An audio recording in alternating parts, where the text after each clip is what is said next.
Kojim je to životnim putevima išla slavna Mija Čorak-Slavenska, kako je plesala, koga oduševljavala i zašto nosi titulu najslavnije balerine u hrvatskoj povijesti. Na taj brojna druga pitanja u svojoj najnovijoj knjizi odgovore je pokušao dati Stribor Uzelac Švendeman, poznati brodski pisac, novinar, publicist i istraživač povijesti. Srećano i okolnosti upravo su njemu u ruke donijele silnu materijalnu ostavštinu koju je dugi niz godina o Miji skupljao hrvatsko-francuski baletni umjetnik, također rođeni Brođanin Zvonimir Potkovac. Kako grad nije bio zainteresiran uopće za tu transakciju, ona je išla preko mene. I on je preko svoje rodbine slao materijal meni, ja sam ga slagao, sortirao i tako došao do dragocjenih materijala i podataka. Kada je izdavačka kuća Posavska Hrvatska kandidirala taj projekt za potporu u Ministarstvu kulture i kada je ta potpora dobijena, onda sam ušao u arhiv i u roku od 15 dana napravio tu knjigu.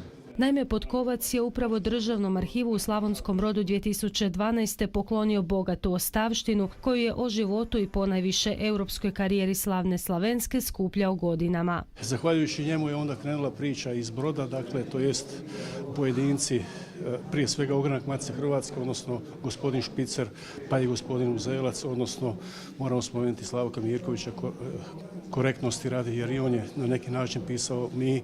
I to je pokrenulo se. Evo, imali smo sreću, prošle godine ste bili svjedoci jedne izložbe, zapravo koja je govorila o Zvonimiru Potkovcu, a i o njegovim vezama sa Mijom Čorak-Slavenskom. Koliko god je ta veza bila jaka, Mija je naime pisala memoare, a Potkovac skupljao građu o njezinu životu, nikada se nisu sreli, no neprocjenjiva količina fotografija, programa, plakata, novinskih kritika i videomaterijala koje je Potkovac poklonio arhivu, Uzelcu Švendemanu poslužile su za kvalitetnu fotomonografiju koja prati životni put slavne prima balerine, i to od povijesti njezine obitelji koja u Brod na Savi stiže 80. godina 19. stoljeća pa sve do vrtoglavog uspjeha. U predstavljanju fotomonografije Uzelac otkriva fascinantne detalje o balerini koja je pokorila svijet. U Europi ostvaruje izniman uspjeh, tu se ubraja plesna pobjeda na natjecanju u Berlinu, angažman u filmu Smrt Labuda koji otkupljuje Warner Bros, te činjenica da je Francuska dodjeljuje Legiju časti i proglašava je ambasadoricom dobre volje. Nakon što otplesala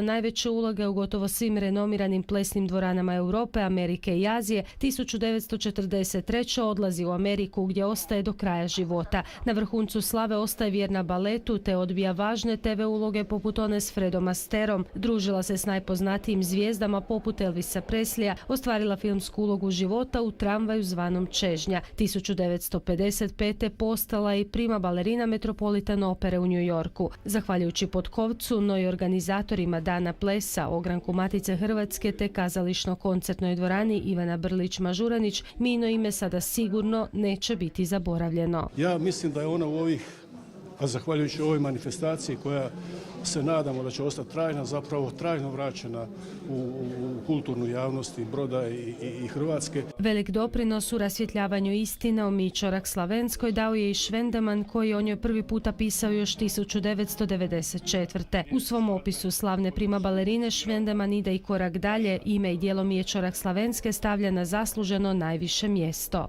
Ona je u stvari ne najveća Brođanka 20. stoljeća, nego najveća hrvatska žena 20. stoljeća.